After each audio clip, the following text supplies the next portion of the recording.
अस्सलाम वालेकुम। अगर हम इस दुनिया की तारीख की स्टडी करें तो बहुत सारी चीज़ें ऐसी हैं जो हमारी अक्ल को चौंका देती हैं। आज से करीब 4500 साल पहले इजिप्ट में एक ऐसा ही अजूबा बनाया गया जो कि एक इंसान की अक्ल को चौंका देता है। जी हाँ, the great pyramids of Giza, जो कि 4000 सालों तक इंसानों के जरिए बनाई गई 147 मीटर की सबसे बुलंद तरीन चीज थी, जिसको बहुत भारी भरकम पत्थरों से बनाया गया और जिसका टोटल वजन 6 मिलियन टन तक है। और इसी तरह अगर हम इसको कंपेयर करें आज की बुलंद तरीन इमारत बुर्ज खलीफा, जिसका वजन 5 लाख टन बताया जाता है, तो ये वाकई एक हैरान कर देने वाली चीज है कि इतने सालों पहले, जब ना कोई क्रेन थी और ना ही कोई टेक्नोलॉजी का नामो निशान था, लोगों ने इसको बनाया। तो आखिर कैसे बनाया? चलो मान लेते हैं कि उन्होंने जैसे कैसे करके इसको बना तो लिया, लेकिन 4500 साल गुजर जाने के बाद भी ये इमारत आज भी अपनी जगह पे कैसे कायम है, आइए जानते हैं आज की इस वीडियो में।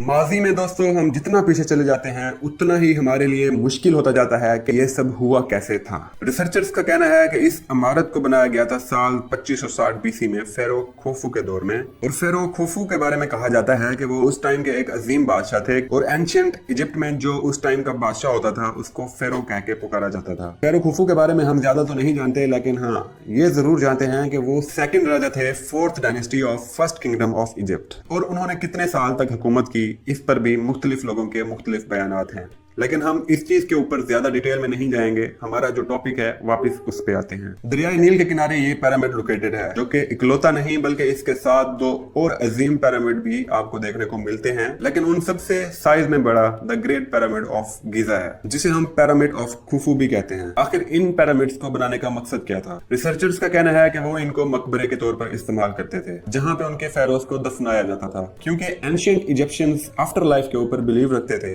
और उनका मानना यह था कि मरने के बाद उनकी दूसरी जिंदगी शुरू होगी। और इसी यकीन के ऊपर उस दौर के बादशाह अपने लिए इस तरह के मकबरे बनाते थे जहां पे उनको दफनाया जाता था। और जो लोग इन सब बातों से डिसएग्री करते हैं उनकी अल्टरनेटिव थ्योरीज हैं, जैसा कि ये ग्रेट पिरामिड पावर प्लांट के तौर पर इस्तेमाल होते थे जिनसे वो बिजली जनरेट करते थे। जो लोग इस बात को मानते हैं उनका यह समझना है कि एंशिएंट इजिप्शियंस बड़े ही एडवांस हो चुके थे टेक्नोलॉजी को लेके, और अगर तो वो लोग इतने ही एडवांस हो चुके थे तो आज तक टेक्नोलॉजी का कोई नामो निशान क्यों नहीं मिला। अब आते हैं हम सबसे बड़े सवाल पर कि इन पिरामिड्स को वाकई में बनाया कैसे गया था। और सही मानों में देखा जाए तो यही सबसे बड़ी मिस्टीरियस चीज है इन पिरामिड्स को लेके। उस जमाने में कैसे लोगों ने 147 मीटर की ऊंची बिल्डिंग खड़ी कर दी जिसको पत्थरों के जरिए बनाया गया, और हर पत्थर का वजन कम से कम 2.5 टन से लेकर 80 टन के बीच है, और हर पत्थर को बारीक तरीके से काटा गया और कैसे एक दूसरे के ऊपर रखा गया। और ये सब उन्होंने कर दिखाया तकरीबन 20 साल के अरसे में। जी हाँ, 20 साल का अरसा ही बताया जाता है कि इतना ही टाइम लगा था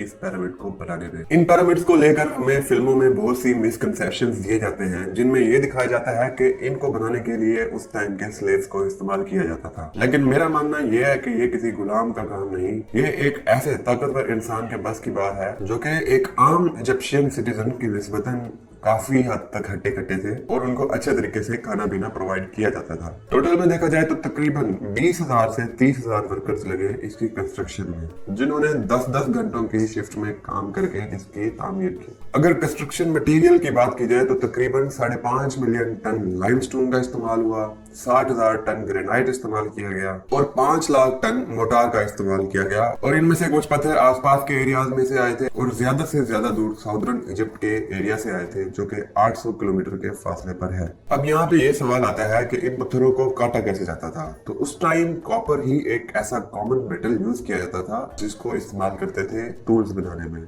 कई तरीके इनके काफी यूनिक होते थे, जैसा कि पत्थरों के अंदर ये क्रैक्स और होल्स को ढूंढते थे और हथौड़े से इसके अंदर वुड के बने हुए वेजेस डाल देते थे। जैसे ये पत्थर इनको अब्सॉर्ब करता, ये वेजेस जो है वो इस तरह एक्सपेंड हो जाते और वो पत्थर टूट जाता।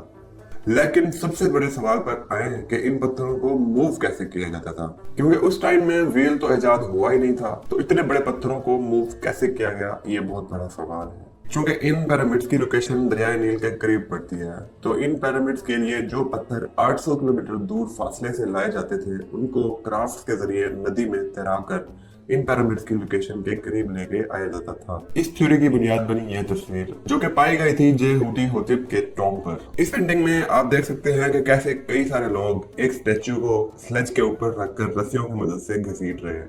और अगर आप देखें तो आपको एक आदमी स्टैचू के सामने पानी गिराते हुए नजर आएगा। शुरू में आर्कियोलॉजिस्ट को लगा कि शायद ये कोई ट्रेडिशन होगा, लेकिन बाद में मजीद रिसर्च की गई तो ये बात सामने आई कि अगर हम रेत के ऊपर थोड़ी सी मिकदार में पानी डालें तो उससे जमीन और जो घसीटने वाली चीज होगी उसके दरमियान फ्रिक्शन की मिकदार काफी हद तक कम हो जाएगी, जिसकी वजह से उसको आसानी से हम मूव करवा सकते हैं। अच्छा चलो मान लेते हैं कि पत्थरों को धक्का देकर यहाँ से वहां घसीट कर ले जाया जा सकता है, लेकिन इतने भारी भरकम पत्थरों को एक दूसरे के ऊपर कैसे उठा के रखा गया? इस बात का जवाब है कि रैम्स का एक अनोखा सिस्टम बनाया गया होगा। साल 2015 में इंग्लिश और फ्रेंच आर्कियोलॉजिस्ट की टीम ने 4500 साल पुराना वुडन रैम्प दरियाफ्त किया, तो स्कॉलर्स ने कहा कि एक इस तरीके का ही रैम्प बनाया गया होगा, जो कि एक स्ट्रेट स्लोप थी ग्राउंड से टॉप तक। इस स्लोप के ऊपर पत्थरों को रस्सियों की मदद से ऊपर की तरफ खींचा जाता था, और इस थ्योरी के अकॉर्डिंग पिरामिड का हर एक लेवल कंप्लीट होने के बाद उन लोगों ने एक नया स्लोप बनाया होगा, और स्लोप का एंगल ज्यादा ना हो इसलिए स्लोप को पीछे तक ले गए होंगे, यानी स्लोप को ज्यादा पीछे से शुरू करना ताकि ज्यादा ट्रीट ना आए इस स्लोप के अंदर। ये सब थ्योरी सुनने में ही ठीक लगती हैं, लेकिन पूरे तरीके से एक्सप्लेन नहीं करती कि एग्जैक्टली हुआ क्या था और इनको बनाया कैसे गया था। आज की रिसर्च के अकॉर्डिंग हमें यह जरूर जानने को मिला है कि पिरामिड्स की इनिशियल जो लेयर थी उनके दरमियान मोटार का इस्तेमाल किया जाता था, यानी कि गारा, जिसकी वजह से इन पिरामिड्स की स्टेबिलिटी में इजाफा हुआ, और यही वजह है कि आज तक ये वैसे के वैसे अपनी जगह पर कायम है। फाइनली कंस्ट्रक्शन के मरहले का आखिरी स्टेप, जिसमें पिरामिड की बाहर की लेयर आती है, जिसको फाइन व्हाइटिश लाइमस्टोन के साथ बनाया गया था, यानी कि जब भी इन पिरामिड्स के ऊपर सूरज की रोशनी पड़ती होगी तो ये पिरामिड्स बहुत ही व्हाइट कलर के चमकते होंगे। एक ऐसी चीज जो इतने साल गुजरने के बाद टूट गई, लेकिन खाफरे के पिरामिड के ऊपर इसको अभी भी हम देख सकते हैं। अब कंस्ट्रक्शन से आगे बढ़कर हम इन पिरामिड्स के डिजाइन की बात करें तो बहुत ही हैरान कर देने वाली बात यह है कि इनकी चारों डायरेक्शन ईस्ट, वेस्ट, नॉर्थ और साउथ की तरफ एग्जैक्टली अलाइन करती है। कैसे हो सकता है ये सब इतना एक्यूरेट? क्योंकि उस वक्त ना कंपास था, ना कोई जदीद टेक्नोलॉजी थी और ना ही जीपीएस टेक्नोलॉजी का कोई नामो निशान था। तो एक बार फिर बहुत सारे रिसर्चर्स ने अपने थ्योरेटिकल एक्सप्लेनेशंस देने की कोशिश की कि इजिप्शियंस ने इतना हाई लेवल ऑफ प्रिसीजन कैसे अचीव किया। एक थ्योरी यहाँ पर यह दी जाती है कि कॉन्स्टेलेशंस को लेकर आसमान में जो तारे हैं उनकी डायरेक्शन को देखकर इजिप्शियंस ने अपने डिजाइन को अलाइन किया होगा, और इजिप्शियन एस्ट्रोनॉमी के बारे में काफी कुछ जानते थे, और इन्हीं की मदद से ही वो अपनी फसलों को मुख्तलिफ टाइम पर हार्वेस्ट करते थे। कुछ पॉइंट्स जो इस थ्योरी के खिलाफ दिए जाते हैं कि इन तीनों पिरामिड्स को एक टाइम में प्लान नहीं किया गया था और न ही इनको एक टाइम में बनाया गया था।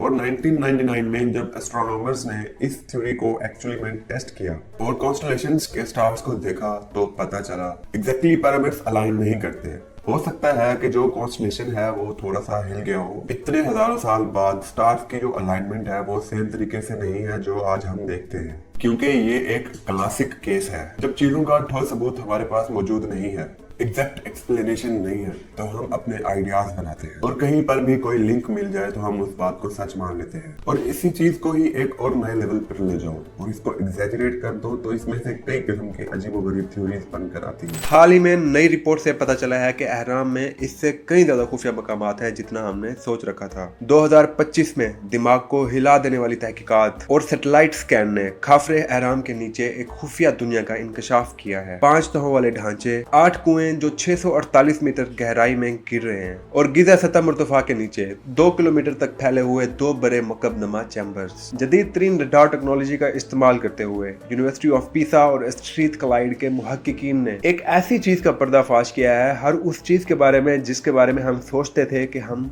जानते हैं। क्या ये सिर्फ कब्रें थी, या किसी भूली हुई तहजीब के निशानात हो सकते हैं, या यहाँ तक के एक कदीम तवानाई का निजाम, जैसा कि टेस्ला ने एक बार इसका जिक्र किया था। ये सोचना पागलपन है कि मिस्र की रेत के नीचे क्या क्या छुपा है। तारीख को दोबारा लिखने की तैयारी की जा रही है। एक कंस्पायरेसी थ्योरी इसके बारे में ये भी है कि पिरामिड्स ऑफ गिजा जिस तरह मिस्र के मैदान में मौजूद हैं, सेम उस तरह से सैटेलाइट्स के थ्रू उनको मार्स की जमीन पर भी देखा गया है। और इसी तरह से एक और कंस्पायरेसी भी दी जा रही है कि अंटार्कटिका की बर्फ के नीचे भी कुछ इस तरह के अहराम पाए जा सकते हैं जो कि बिल्कुल पिरामिड्स ऑफ गीजा की डायरेक्शंस और डायमेंशंस में अलाइन हैं। अब तक 2025 में कई ऐसे इंकशाफात सामने आ चुके हैं और ये वो है जो हम जानते हैं और उसको सामने रख रहे हैं ताकि आने वाली तहजीब या नस्लें इनमें छुपे राजों को आफशा कर सके। अगर आपको मेरी ये तमाम रिसर्च और मालूमात पसंद आई हो तो चैनल को सब्सक्राइब करें और मजीद आने वाली तमाम वीडियोस से अपडेट रहें। शुक्रिया।